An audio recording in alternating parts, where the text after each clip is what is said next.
Welcome to Markets Now. I'm Michelle Rook with Darren Newsom, Senior Market Analyst with Bar Chart. Livestock leaning lower on Wednesday. The grain trade mixed with wheat to the plus side. So let's start off with that here, Darren.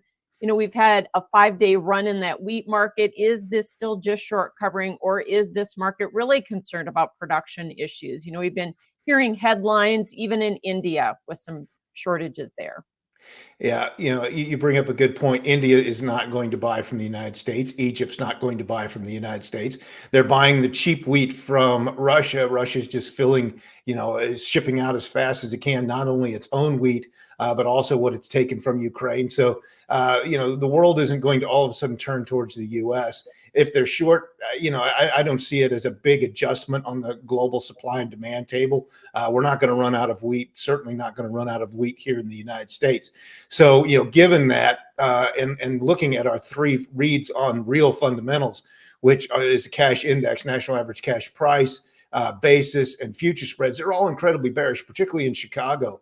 So, we can see that the commercial side of the market's not getting overly excited about this. This does look like a fund move. Doesn't mean that it's not rallying. It's been a strong rally, as you pointed out. They had a lot of short futures positions to cover. No real reason to continue to hold them at this point. As we get closer to harvest, we'll see what happens. But what I find most interesting is that with the freezes that we've seen across both the U.S. plains and Midwest the last weekend or so, we still see the carry in the new crop spread strengthening. That tells us commercial traders aren't overly concerned. Did we get above technical areas though? Even the Kansas City wheat, I think, is above the 100-day moving average. Are we above areas that are going to trigger more fund short covering? Or are we about done, you think?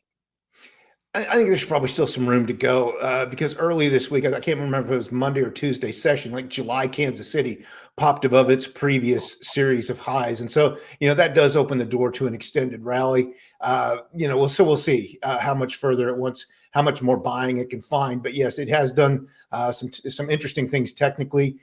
So again, what I find most interesting here is that we've got a divergence going on between the technical side of the market, the fundamental side of the market, and that can last for a little while. But eventually, markets tend to snap back. The rubber band tends to break, and markets snap back to their fundamentals, what I call the rubber band disposition. So corn and soybeans, the last three sessions have been kind of following the wheat market. Did not do that today. In fact, soybeans ended about steady, corn lower.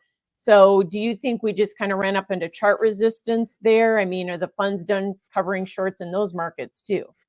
It's a possibility. They've been pretty active over this last week, and Wednesday's the first day of the new positioning week for non-commercial traders, with data pulled for the next round of CFTC reports after Tuesday's close. So it's always a possibility that they start to reposition a little bit on Wednesday.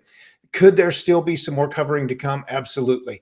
There just really wasn't any reason to buy. Now here it's interesting, unlike wheat where basis really hasn't been doing anything, we have seen basis firming in both corn and soybeans to a certain degree. Again, this isn't anything to get overly excited about. In the corn market, it's seasonal. In the soybean market, it's just, we're just holding near average where we usually are this time of year. So again, there's nothing extraordinary about it, but it could provide a little bit of commercial support to both markets. Looking forward at new crop, I think the traders are going to be keeping a close eye on these weather forecasts that are calling for some nice rains across both the plains and the Midwest, not only through this weekend, but into next week. Actually, you see that as bearish, whereas some are saying, hey, we're going to get too much rain. We're going to get planters out of the field. But man, it is too early to be talking about that, isn't it? Oh, yeah. I mean, I always have to laugh at people that start, squawking about planting delays. The U.S. is going to get the crops planted, and it doesn't take very long. The biggest issue is where the heaviest of this rain is expected to fall are the driest areas, according to the U.S. drought monitor maps, and has been all winter and early spring. So I think it's going to be met with a great deal of relief if these rains materialize. I don't think there's going to be any great hand wringing or anything like that over the rain. I think it's going to be welcomed, and it'll be interesting to see how new crop markets react. Is there any concern right now about South America from a weather perspective? Brazil is getting into their dry season, so it's getting hot and dry there for the second crop corn. And then we've been hearing about production issues on corn and soybeans in Argentina. Is the market taking note of that at all?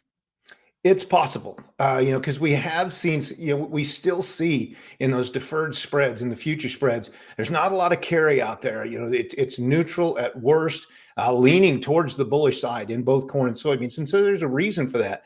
And that is there is concern longer term about supply and demand. A lot of it would be tied possibly to next year's Brazilian crops. We've also watched the coffee market. It has screamed higher. Now, I know coffee's not grown exactly where, corn and soybeans are in Brazil and so on. But if the weather situation in Brazil has not been favorable for coffee, there's a possibility that we could see some of that same situation start to develop for next year's soybean crop. So yes, I think the markets are paying attention to it. I think it's one of the reasons why we're not really seeing a collapse at this point. And it's why we see the future spreads not showing much carry further out. Yeah. We could use a shot in the arm, though, in terms of demand. Not saying that even demand for corn is bad, but we need to pick up the pace to get through and chew through supplies, right? That is correct. Because if we just boil it down to looking at the cash index, national average cash price, and correlate that to an available stocks to use, not the silly ending stocks to use that everyone wants to talk about, tied to USDA's imaginary numbers. But if we actually look at cash price and available stocks to use, we see we have plenty on hand, and we've had plenty on hand. And the further we get into the next growing season, and as long as demand stays strong, we're going to have more carried over into the next crop. And that's a bearish combination. Mhm. So the selling pressure that we saw at the end of February, are we going to see the same scenario here as we go into option expiration this week and first notice day coming up next week? It's always an interesting development. Yeah, I mean, once you get through the option expiration, it seems like markets have, at least back in the day, markets like to go where they could cause the most pain. So that's always a possibility when we come up on option expiration. As for delivery, I'm not thinking that's going to be much of a player right now. I think what's happened, I think we've seen most of the rolling in both commercial and non-commercial traders.